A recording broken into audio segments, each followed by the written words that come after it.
এবং পাথর খাইতেছে। আল্লাহ নবী হযরতে জিবরাইলকে জিজ্ঞাসা করলেন, জিবরাইল, এরা আমার উম্মতের কোন মানুষ যাদেরকে এমন শাস্তি দেওয়া হইতেছে রে জিবরাইল? তখন জিবরাইল ডাক দেয়, ইয়া রাসূলুল্লাহ,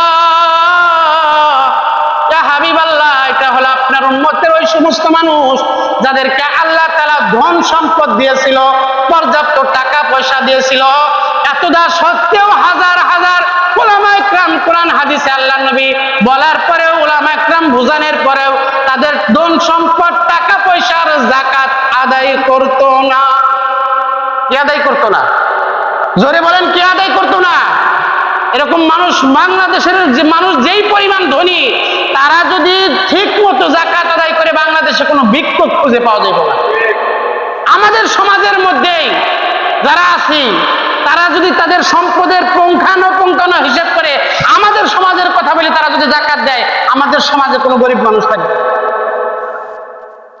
অথচ সে মনে করতেছে আমি টাকা পয়সা ঘরের ভিতর রাখিয়া আমি সন্তানাদিদের জন্য ভবিষ্যৎ করে যেতেছি।